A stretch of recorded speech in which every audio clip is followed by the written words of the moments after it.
Good morning, students. Welcome to Blue Stars at Secondary School online classes. Today we are going to see 11th Physics, Unit 5, Motion of Center of Mass. So, ஒரு முக்கியமான டாபிக்கு just listen. ஒரு rigid body இருக்கு, any one rigid body. This is one rigid body. இந்த rigid body move ஆகுதுன்னு வச்சு imagine பண்ணுங்களேன். What happened? இதில் இருக்க centre of mass also CM சொல்லுவோம் இல்லையா, centre of mass also moving எல்லாம் வித்து இந்த பாடியோட மூவ் ஆகும். கரெக்டாக? This is the concept. Previous topic we have seen what is centre of mass. So ஒரு ரிஜிட் பாடி மூவ் ஆச்சுன்னா அது கூடவே சென்டர் ஆஃப் மாஸும் என்ன ஆகும், மூவ் ஆகும். ஓகே, இதோட சென்டர் ஆஃப் மாஸ் இந்த ரிஜிட் பாடியோட சென்டர் ஆஃப் மாஸ். ஸோ நமக்கு தெரியும் what is velocity. Kinematic quantities வந்து velocity VCM, velocity of centre of mass அப்படின்னு சொல்லுவோம். ஏன்னா acceleration of that center of mass. வினா velocity of centre of mass, ஏன்னா acceleration of centre of mass. Okay, so நம்ம differentiate பண்ணா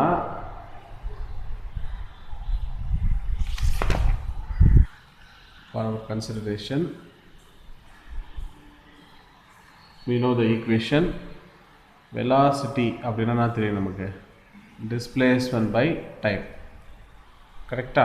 இங்கே velocity of center of mass சொல்லும்போது displacement of center of mass by time. ரைட்டா? acceleration என்ன அர்த்தம்? velocity by time னு சொல்லலாம், இல்லைனா d square x by dt square இப்படின்னு சொல்லலாம். எல்லாம் வந்து previously we have learned this topics. So இங்கே we are going to apply here what is that velocity of center of mass.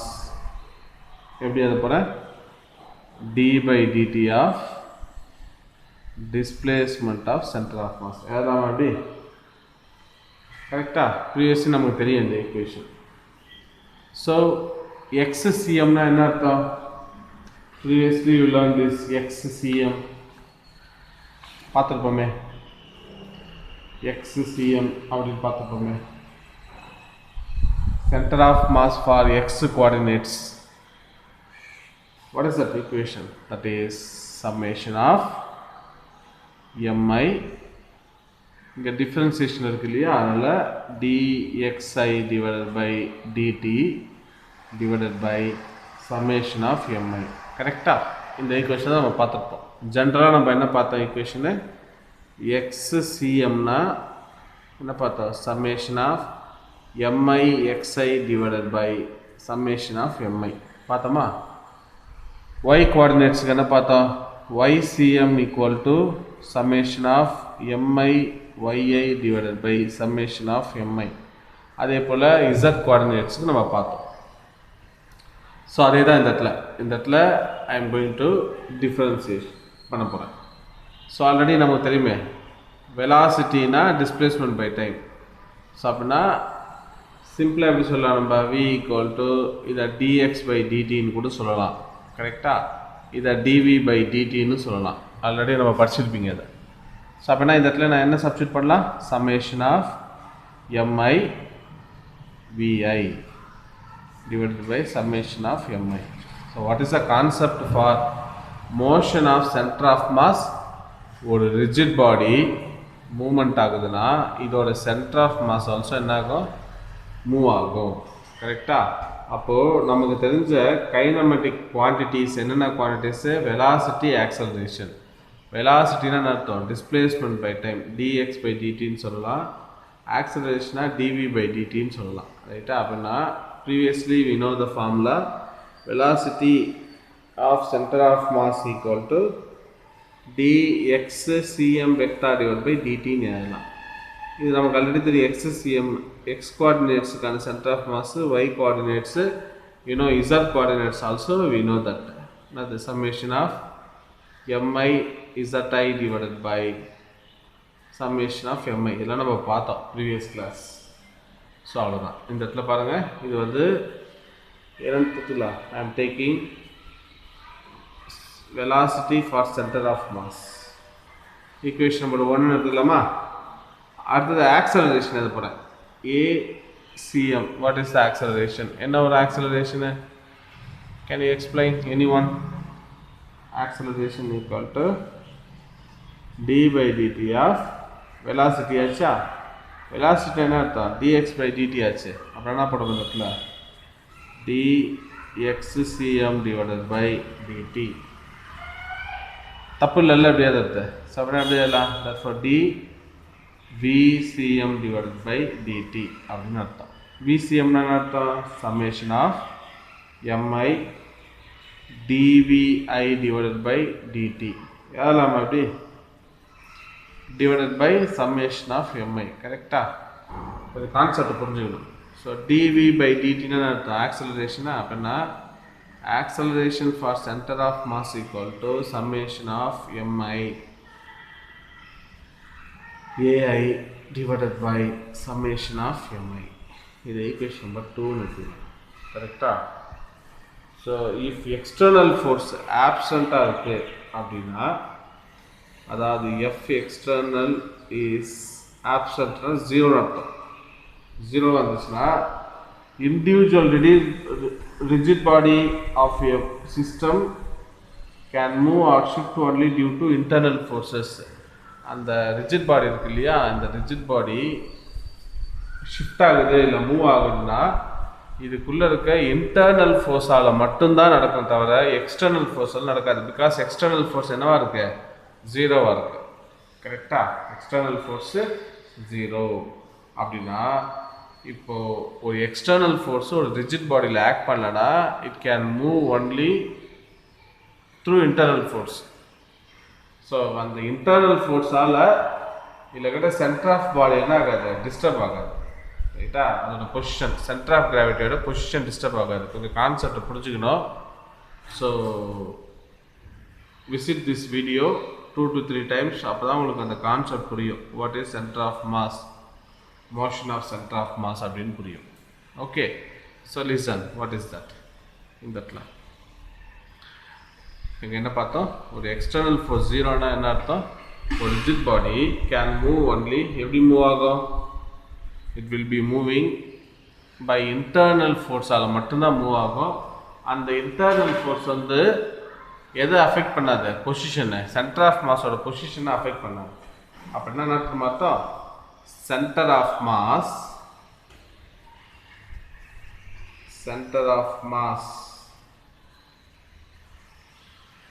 will be in a state of rest,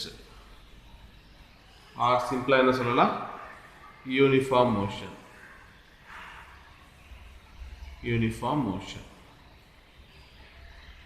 அப்படின்னா hence we may call it as VCM. என்ன சொல்லலாம்? it will be 0. எப்போனா center of mass is at ரெஸ்டாக இருக்கும்போது. கரெக்டா? And கான்ஸ்டண்ட்டாக இருக்கும்போது. புரிஞ்சு போச்சா? If center of mass has uniform motion, center of mass வந்து யூனிஃபார்ம் மோஷனில் இருக்குன்னு இமேஜின் பண்ணிக்கலாம். Center of mass is uniform motion. CM is uniform motion. அப்படின்னா என்ன அர்த்தம்? வெலாசிட்டி பிகம் 0ன்னு அர்த்தம். இல்லைனா வெலாசிட்டி என்னவா இருக்கு? கான்ஸ்டண்ட்டாக இருக்கு. வெலாசிட்டி கான்ஸ்டண்ட்டாக இருந்துச்சுன்னா ஆக்சலரேஷன் இருக்குமா இருக்காதா? that will be no acceleration. What is meant by acceleration? Change in velocity is called acceleration. Correct? So here velocity change ஆகுது. So it becomes 0 or என்ன சொல்கிறோம்? கான்ஸ்டன்ட்னு சொல்கிறோம். அப்படின்னா அந்த ஆக்சலரேஷன் என்னவா இருக்காது? சென்டர் ஆஃப் மாஸோட ஆக்சலரேஷன் வேல்யூ என்னவா இருக்கும்? Acceleration of centre of mass என்னவா இருக்கும்? So acceleration of center of mass becomes 0 இருக்கும். No acceleration. கரெக்டா? there will be no acceleration, 0. Understood the concept? Repeat again for your better understanding.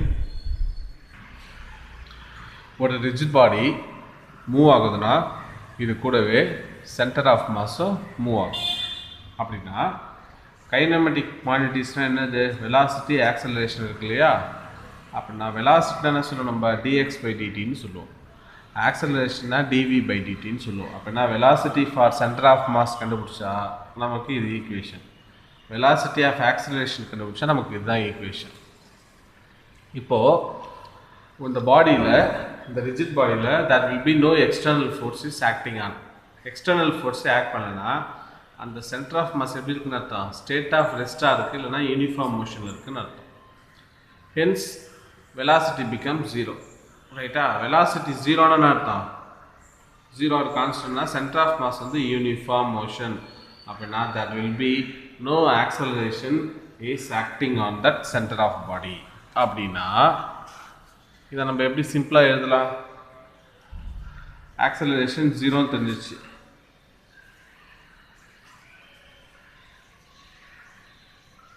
VCM equal to என்ன equation? summation of mi vi vector divided by summation of mi இருக்கு இல்லையா? இது என்னவா இருக்கும்? 0வா இருக்கும். இல்லைனா சிம்பிளாக எப்படி சொல்லலாம்? VCM equal to constant அப்படின்னு சிம்பிளாகவே சொல்லிடலாம். இந்த வேல்யூ எதை கொடுக்கும் நமக்கு? It implies acceleration equal to என்னது? summation of mi ai's vector divided by summation of mi. இதுதான் 0. ஸோ வெலாசிட்டி கான்ஸ்டண்ட்டாக இருக்குது, இல்லைனா 0 வந்தால் no acceleration. Because what is acceleration? Change in velocity. வெலாசிட்டியே சேஞ்ச் ஆகலைன்னா that will be no acceleration. Understand? இதே suppose if external force is present அப்படின்னா F எக்ஸ்டர்னல்னு இருக்கு இல்லையா? இது நாட் ஈக்குவல் டு 0வாக இருக்குது. அப்படின்னா there will be some external force. அப்படின்னா centre of mass of system என்ன ஆகும்? சொல்ல accelerator. Centre of mass of system will be accelerator. What is accelerator? F external equal to summation of mi acm இப்படி இருக்கும். So summation of miனா என்ன அர்த்தம்? நம்ம capital எம்னு எடுத்துப்போம் இல்லையா? கேபிட்டல் எம் acm இதான் எஃப் எக்ஸ்டர்னல். இதுலேருந்து I am going to calculate acceleration கண்டுபிடிக்கலாமா? What is acceleration for when external force is acted? F external divided by capital M. You have the relation மறக்கூடாது. For F external is 0, for F external there will be some value. So we are getting this expression. This is called motion of center of mass. Understood? அடுத்த topic பார்த்தீங்கன்னா torque and angular momentum.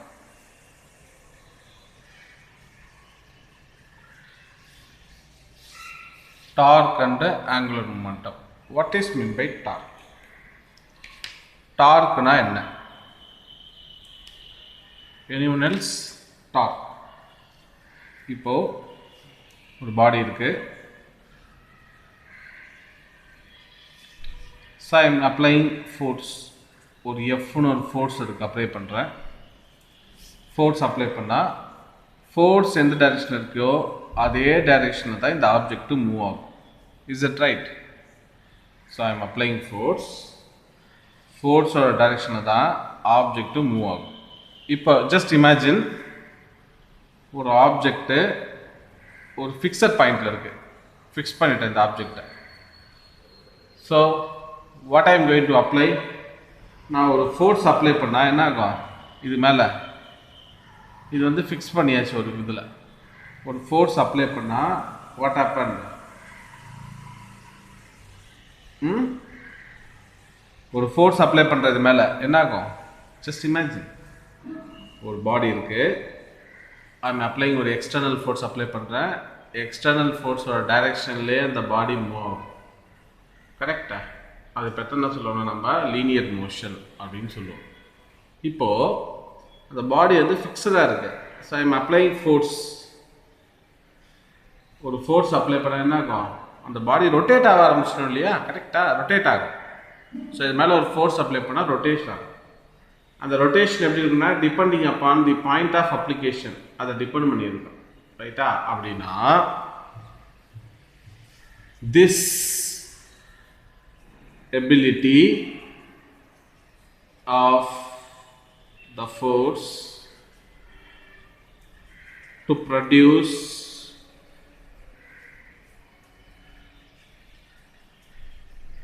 rotational motion in a body, இதுக்கு பேர் தான் என்ன சொல்லுவோம்னா is called torque. This ability of the force to produce rotational motion in the body, அதுக்கு பேர் தான் torque. ஸோ பாடி நார்மலாக இருக்குன்னா ஐ எம் அப்ளைங் ஒரு எக்ஸ்டர்னல் ஃபோர்ஸ் அப்ளை பண்ணால் ஃபோர்ஸ் கொடுத்த டைரக்ஷனுக்கே அந்த பாடி மூவ் ஆகும். அதே ஒரு பாடி ஃபிக்ஸடாக இருக்குது ஒரு ஆக்சிஸில், it fixed in one axis. What happen? ஆக்சிஸில் ஃபிக்ஸடாக இருந்தால் என்ன ஆகும்?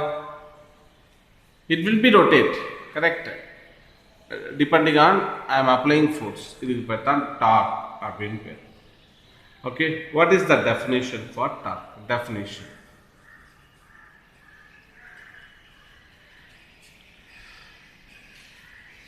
புரியுற மாதிரி ஒரு எக்ஸாம்பிள் சொல்லலாமா? See, this is one bolt. இந்த போல்ட்டை நான் லூஸ் பண்ண போகிறேன், இல்லை ரொட்டேட் பண்ண போகிறேன். ஸோ ஐ எம் அப்ளைங் ஒரு ஃபோர்ஸ் அப்ளை பண்ண போகிறேன் இது மேலே யூஸிங் ஒரு ஸ்பேனர் வச்சு, கரெக்டாக? So if I am applying force this direction or this direction also apply பண்ணா இது ரொட்டேட் ஆகும் இல்லையா, இதுக்கு தான் டார்க் அப்படின்னு பேர். So what is torque definition? It is defined as the moment of the external applied force about a point or axis of rotation. இதுக்கு பேர் என்னது? டார்க்னு அர்த்தம். What is torque? The moment of the applied external force about a point or axis of ரொட்டேஷனுக்கு பேர் தான் torque. அப்படின்னா torque டவுன்னு சொல்லுவது பேர். What is the simple for this? Tau, டவுன்னு அர்த்தம். So tau vector equal to R vector cross F vector. அது என்ன சார் ஆர் வெக்டாரு? இப்படி இருக்குன்னு வச்சுக்கேன், ஏதாவது ஸ்பேனரோட டிஸ்டன்ஸ் இருக்கு இல்லையா, அது R position vector. So R vector cross F vector simply called torque. Understand? So மறக்கக்கூடாது, it is a cross product. ஆரும் எஃப் எப்படி இருக்கு? கிராஸ் ப்ராடக்டில் இருக்கு. கிராஸ் ப்ராடக்டில் இருந்தால் அவுட்புட் என்னவாக இருக்கும்? ஃபைனலாக கிடைக்கிறதும் ஒரு வெக்டராக தான் இருக்கும். இது நம்ம பார்த்துருக்கோம் யூனிட் 2ல் ப்ராப்பர்ட்டிஸில் படிச்சிருப்பீங்க, கரெக்ட்? ஸோ இங்கே அதே தான், சேம் கான்செப்ட். இஃப் ஸோ முன்னாடியே சொன்ன மாதிரி இது என்னது? இது கிராஸ் ப்ராடக்டா? கிராஸ் ப்ராடக்ட்னா கிடைக்கக்கூடிய வேல்யூ என்னது? ஒரு cross product. So let's tell me, cross product எப்படி எழுதலாம்? ஆறு எஃப் சைன் தீட்டா ஒரு யூனிட் வெக்டார், ரைட்டா? இதில் தீட்டான்னு என்ன அர்த்தம்? Angle between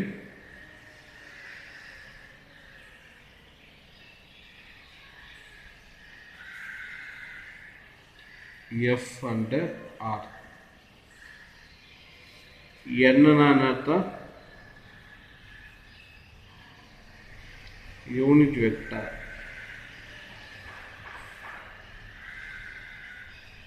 in the direction of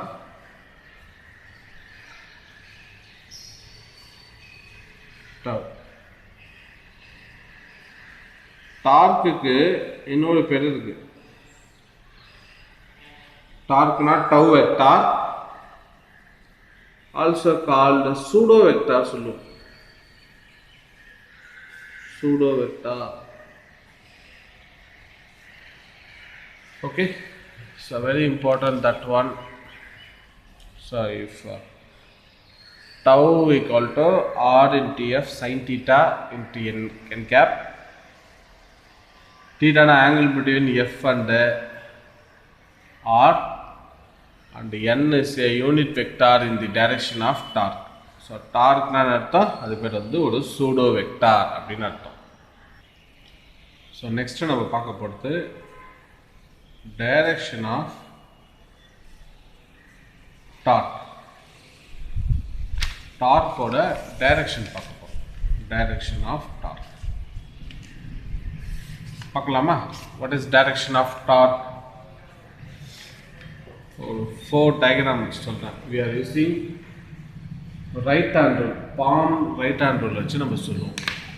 ரைட்டா? See, just imagine thumb direction தான் torque direction. Force இப்படி ஆக்ட் பண்ணுது. இந்த டைரக்ஷன்ல ஃபோர்ஸ் டைரக்ஷனு, இது R, இது டார்க் டைரக்ஷன். கரெக்டா? ஃபோர்ஸோட டைரக்ஷன் இது, டார்க் டைரக்ஷன் இது, distance. Correct? So what is that அப்படின்னா நம்ம எப்படி சொல்லுவோம்? You know the equation dark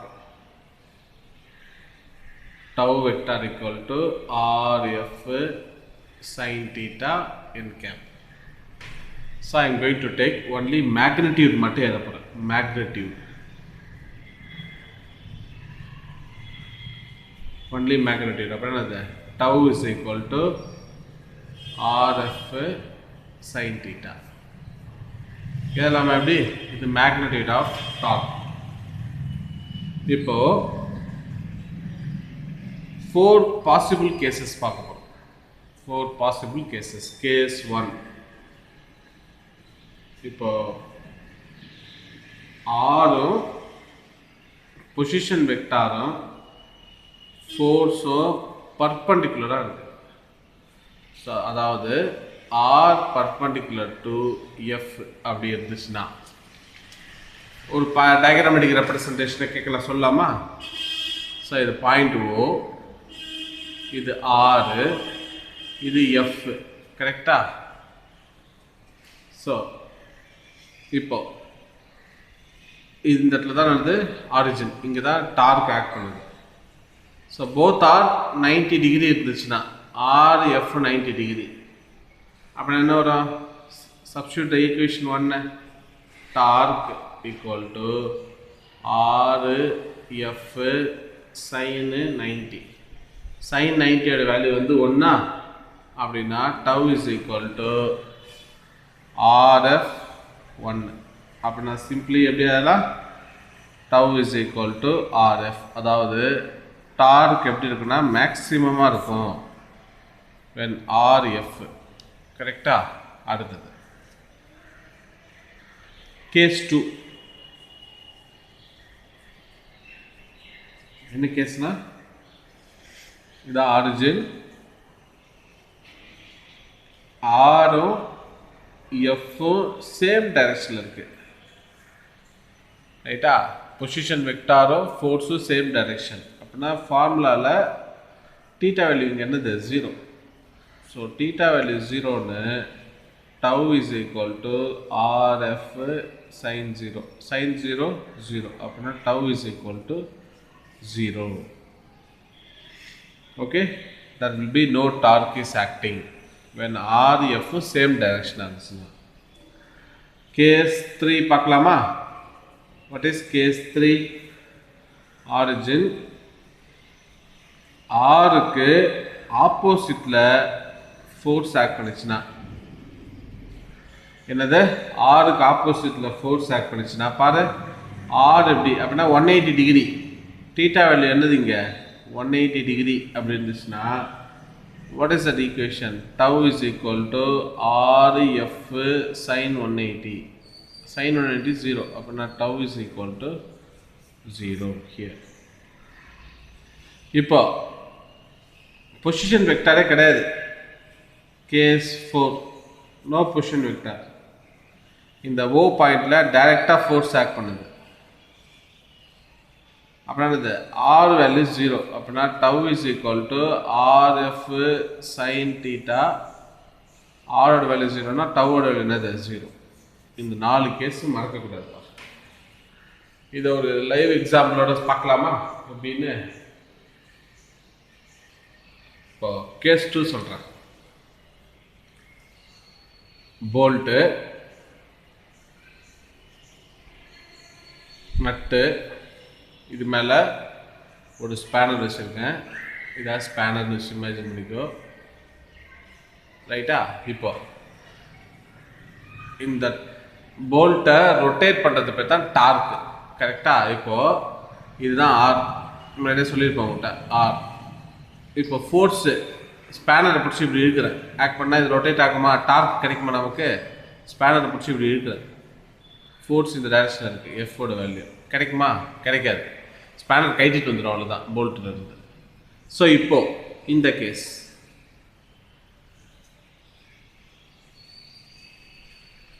இப்போ எப்படி இருக்கு? ஸோ இதில் ஒரு ஸ்பேனர் ஆக்ட் பண்ணுது. ரைட், இப்போ சொல்லுங்கள். இதான் ஆறு. ஃபோர்ஸ் இப்படி ஆக்ட் பண்ணுது. நான் ஸ்பேனரை பிடிச்சி தள்ளுறேன், ஸ்பேனரை பிடிச்சி அமுக்குறேன். ஸ்பேனரை பிடிச்சி ப்ரெஸ் பண்ணும்போது ஸ்பேனரு ஆப்போசிட் ஆறுக்கு ஆப்போசிட்டில் ஆக்ட் பண்ணிச்சுன்னா போல்ட்டு ரொட்டேட் ஆகுமா? ஆகவே ஆகாது. அப்படின்னா இங்கே டார்க்கோட வேல்யூவு 0. அதே ஸ்பேனரே இல்லாமல் டைரெக்டாக போல்ட்டில் நான் என்ன பண்ணுறேன்? ஒரு ஃபோர்ஸ் அப்ளை பண்ணுறேன். இல்லை, ஸ்ட்ரைட்டாக ஒரு ஃபோர்ஸ் இதை பிடிச்சி இப்படியோ இல்லைன்னா தள்ளுறணும், வாட் எவர் ஒரு ஃபோர்ஸ் ஆக்ட் பண்ணிச்சுன்னா ஆர் வேல்யூ 0. அப்படின்னா டார்க்கோட வேல்யூ 0. அதே சி த ஃபஸ்ட்டு கேஸ். என்னது ஃபஸ்ட்டு கேஸு?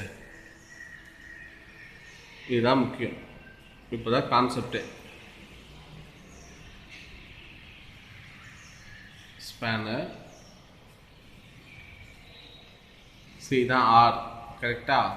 ஆருக்கு பர்பண்டிகுலராக ஆக்ட் பண்ணுது. ஒன்று ஸ்பேனரை பிடிச்சி இப்படி மூவ் பண்ணுறோம், இல்லைனா மேலே மூவ் பண்ணுறோம். அப்படின்னா ஃபோர்ஸு இப்படி ஆக்ட் பண்ணோம், இல்லைனா இப்படி ஆக்ட் பண்ணோம். பாரு, ஆருக்கு எஃப் டவுனோடோ அப்போடோ 90 டிகிரி இருக்கு இல்லையா? 90 டிகிரி ஆச்சுன்னா இப்போ மூவ் பண்ணதானே ஸ்பேனர் ரொட்டேட் ஆகும், போல்ட் ரொட்டேட் ஆகும்.